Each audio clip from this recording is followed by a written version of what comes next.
Bonjour ou bonsoir, tout dépend à quelle heure vous écoutez ce podcast de l'ODJ Média. Notre chroniqueur de l'ODJ, Hafid Fassifiri, partage son avis et ses réflexions dans un article qu'il a intitulé « Erdogan célèbre les 100 ans de la Turquie ». Alors écoutons-le dans ce podcast. L'auteur commence son article ainsi. Après 21 ans au pouvoir, le président Recep Tayyip Erdogan a été réélu pour un nouveau mandat dans une Turquie qui célèbre son centenaire en octobre prochain. Erdogan toujours et encore sur son trône. Pour les 100 ans de la Turquie, le président Recep Tayyip Erdogan sera bien sur son trône. Le président Erdogan a été réélu, sans grande surprise, dimanche 28 mai, à la tête de la Turquie. Erdogan était donné favori pour le second tour d'une élection tendue et très polarisée, à l'image de ce que serait devenue la société civile turque d'après les clichés occidentaux. L'auteur poursuit son article ainsi. Ce pays en proie à une grave crise économique et au cœur de nombreuses tensions inhabituelles avec ses alliés, a choisi de porter une nouvelle fois le sultan de l'Anatolie au pouvoir, malgré l'union inédite de l'opposition.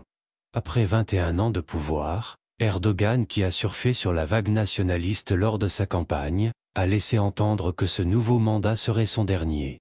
Indétrônable, oui, Erdogan est toujours sur son trône, mais remarquez au passage qu'il n'a pas été plébiscité, n'étant pas passé au premier tour, et qu'au second tour, il n'a eu que seulement 53% des suffrages.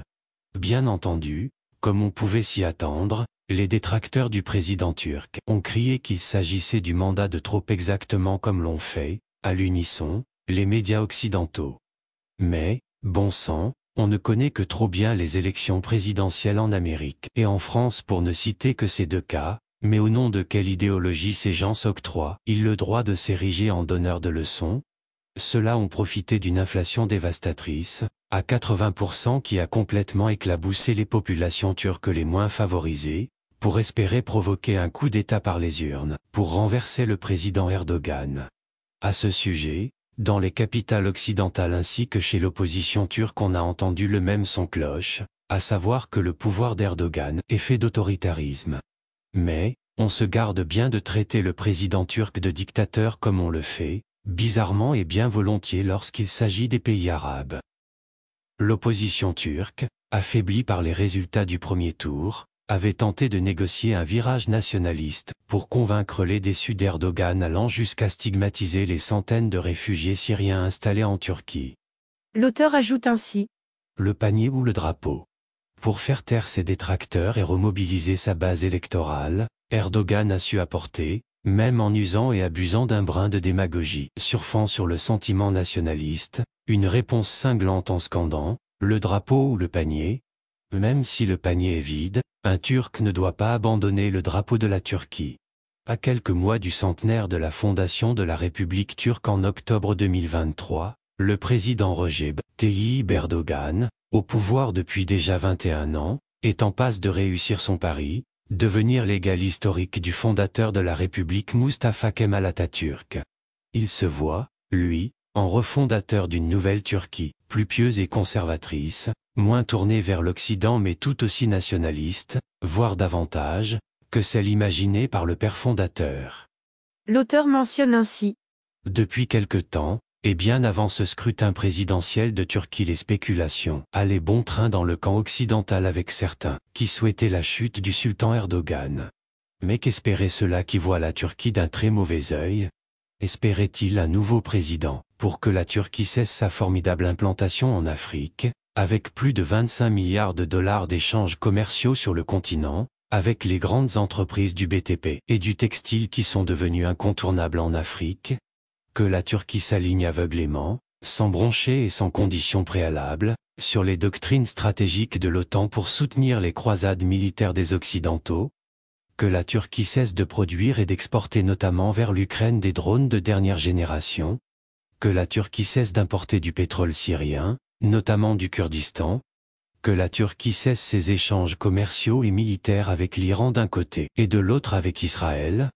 Que la Turquie s'aligne sur les sanctions américaines et occidentales contre Moscou, qu'elle se contente d'ouvrir son espace aérien à l'OTAN, qu'elle ouvre son espace maritime à la flotte du Pentagone et qu'elle prenne ses distances avec la Russie, la Chine, et éventuellement les BRICS?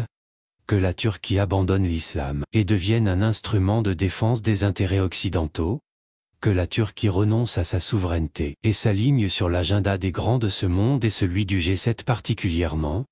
Dans leur aveuglément et la bêtise du prisme réducteur de leurs normes de soi-disant démocratie libérale, les Occidentaux, justement, ont oublié qu'il y a 30 ans l'Union européenne avait, à l'occasion de pourparlers et de négociations avec la Turquie, refusé que cette dernière adhère à elle, Union européenne, car elle est à majorité musulmane. Erdogan, qui n'était pas encore président, s'était alors exclamé « On ne savait pas que l'Union européenne était un club chrétien ». L'auteur conclut son article ainsi. Depuis sa création il y a 100 ans, la Turquie n'a jamais été comme aujourd'hui, autant au centre de tempêtes économiques, et au cœur de turpitudes géopolitiques et des vicissitudes stratégiques qui secouent le monde. Même pas au cours de la Seconde Guerre mondiale, la guerre du Golfe ou la guerre de Syrie. Même en tirant son épingle du jeu, grâce à un tourisme florissant, de masse, de croisières et médicales, dans un pays qui n'a pas fermé ses frontières et n'a pas connu de confinement lors de l'épisode de la crise sanitaire, l'heure de grandes réformes économiques, majeures et cruciales, semble avoir sonné pour Erdogan face à une inflation incroyable, qui est déjà un désastre national. Rédigé par Afid Fassifiri et lu par l'intelligence artificielle de l'ODJ Media. Merci d'avoir écouté ce podcast de l'ODJ Media, ce bouquet de supports numériques, portail, magazine mensuel connecté, web radio et web TV. N'oubliez pas de télécharger notre application l'ODJ Mobile sur Play Store et de vous abonner à notre chaîne YouTube l'ODJ TV. Vous pouvez, aussi, nous suivre sur nos réseaux sociaux, Instagram, Facebook, TikTok, LinkedIn et Twitter.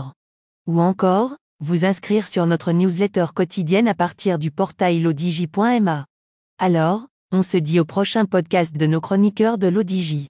Et à très bientôt, si et seulement si vous le voulez bien.